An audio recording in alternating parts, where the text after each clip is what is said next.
welcome to day 2 of 7 Days of Star Wars. Today we'll be reviewing Star Wars Episode 2, Attack of the Clones. And since I knew I couldn't do this alone, I got the help of my good friend Jack, or as you may know him as Jackmarmar.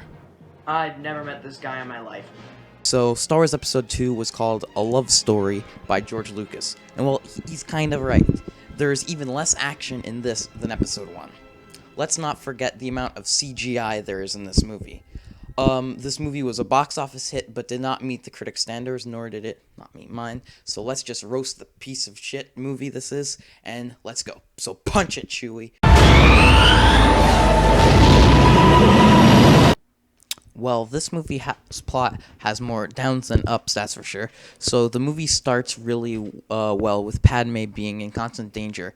Anakin, now 19 years old, and Obi-Wan are sent to protect the newly elected senator of Naboo, Padme Amidala. Later, a giant slug defecator goes in Padme's room and defecates slugs onto her. Sensing danger, Anakin goes in her room and kills all the slugs on top of Padme's bed, nearly killing her.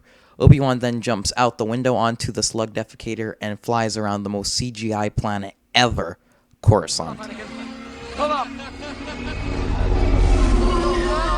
You almost forgot the scene with Anakin and Obi-Wan talking about their friendship, and it really works. It doesn't feel like it's forced or written by Mr. Lucas at all. And it proves that if you eat shit, full pieces of food will come out of your ass. And also, these are some of the most realistic set pieces I've ever seen, all done in practical effects. I have no idea what you're talking about when it comes to those CGI things. It's not CGI at all practical effects, the way Star Wars should be made. Not that new way with all the CG that they're doing with Episode 7. Anakin is later sent on the most boring mission of his life. He's sent on a mission to protect Padme Amidala on her home planet of Naboo, and, well, let's just say the entire movie goes downhill from there. While Anakin and Padme are running, they stop in a field for a bit, and they have, like, this nice little conversation, and they roll around in grass. They couldn't get shot at all, like... It's not like just some sort of like droid could just shoot a bullet or a little laser beam thing at them and they would die. I think they're more interested in just rolling around in the grass.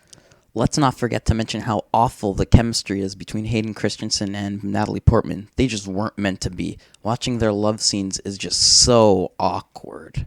Obi-Wan travels to the planet of Kamino to do some searching around about looking for the bounty hunter that shot Zam Wessel earlier. I don't really know if Aiden talked about that or not. But when he's there, he finds out about the clone army, which somebody named Sifo Dyas had issued a long time ago before he died, I guess. And they're doing that right now. So there Obi-Wan meets Jango Fett, and they talk for a bit, played by, I don't know, some guy. And his son, who was played by the one teenager in the world who had not seen Star Wars. Great casting on your part, George Lucas. Yeah, it was pretty stupid. And then there's like just this fight and stuff, and it's pretty good, I guess, you know. But the interesting thing here is that there's water in it and rain. So, very interesting fight. Definitely must say there.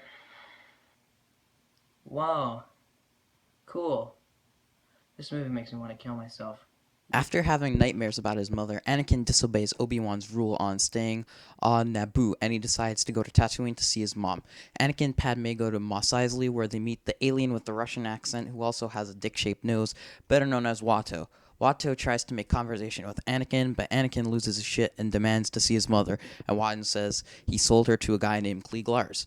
Anakin goes to Klieg Lars' house, where Klieg tells him she was kidnapped by Tusken Raiders. Anakin goes all Darth Vader mode, takes a speeder bike to go find his mother, or better known by her name, Shmi Skywalker. Once Anakin finds her, the scene will blow your mind. It is one of the few good aspects of the film. It is so emotionally powerful. Shmi dies in Anakin's arms, and Anakin goes apeshit. He kills every single Tusken Raider in the Tusken camp. I wish you could see more Anakin killing the Tusken Raiders so it could make it more emotionally captivating, but I'm still happy with what we got, so thumbs up to you, George Lucas, for having one good scene in a whole damn movie. Anakin gets a message via hologram of Obi-Wan getting captured by these like ball droids, the droidicas, I think, and then he's tied up in these like little ball grapple things in his arms like this. It's kind of weird. And then you get introduced to Count Dooku, played by the late Christopher Lee. He's not terrible in this movie, but what kind of a name is Dooku? It looks like a mix between Tommy and Wiseau. It's I did not hit her. It's not true. It's bullshit. I did not hit her. I did not. Oh, hi, Mark. terrible.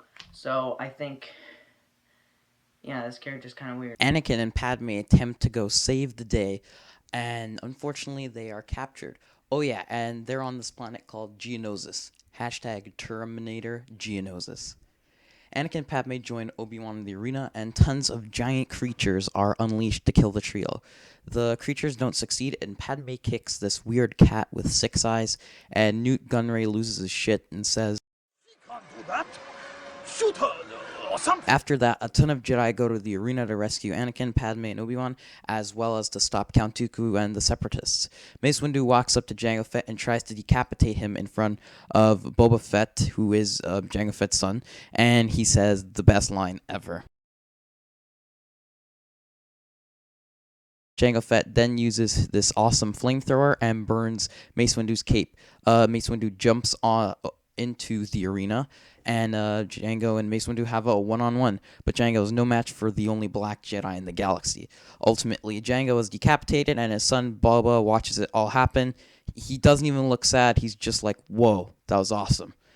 Also, let's not forget the long-awaited appearance of the clone troopers. Also, here's a fun fact. They are all fucking CGI. It is really easy to tell. So this part is really awesome, and it's pretty much the only other good scene in the movie. Obi-Wan and Anakin go to Count Dooku's lair, where they kind of have a bit of touching swords together. Obi-Wan gets cut in the hip, and Anakin gets his arm cut off. I guess that's foreshadowing or something another, I don't know. And while they're there, Yoda shows up, completely ruins the character with a lightsaber, does some flips with a little green laser sword, and you just throw some rocks at him, and Count Dooku just kind of runs away. So that's pretty much the climax, I guess. Then Anakin and Padme get married. The end. So, Aiden, what did you think of Terminator Geonosis? It is absolute shit. There were only 2 good scenes in the entire movie, and those were Anakin roasting them Sam people. They're called Tusken Raiders, space racists. Shut up.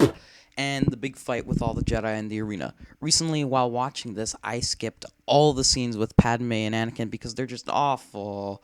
I still question to this day why the movie's called Attack of the Clones. There's not much of an attack, and they only appear in the last 10 minutes, and there's just a bit of action with them. I think this movie should have been called Star Wars Episode 2, Boring Romantic Bullshit. I thought it was even garbager than you did. None of this movie was good. I didn't even think that fight at the end was good because it was all crap practical effects. CG is where it's at. All that kind of stuff. This movie made me want to pick up my sister, throw her out a window, shove a fork down Shaquille O'Neal's throat, or Shia LaBeouf, or anybody that starts with an SH, because it's like, shut up. And this movie's terrible. One of the worst things I've ever seen in my entire life, except for Cool Cat Saves the Kids, which is good though. So, I give this movie 2 out of 10 stars. Or, I just give it 2 out of 10. So, yeah. Hey guys, thank you so much for checking out this video. It was a blast to do, and I just want to say big thanks to Jackmarmar, or Jack. You could go check out his review of Attack of the Clones that I was also in. Link in description below. And stay tuned for tomorrow for my review of Revenge of the Sith. Bye guys. I think it was an excellent movie. I think Mr. Lucas did a fabulous job. Special effects were wonderful, and the storyline was wonderful.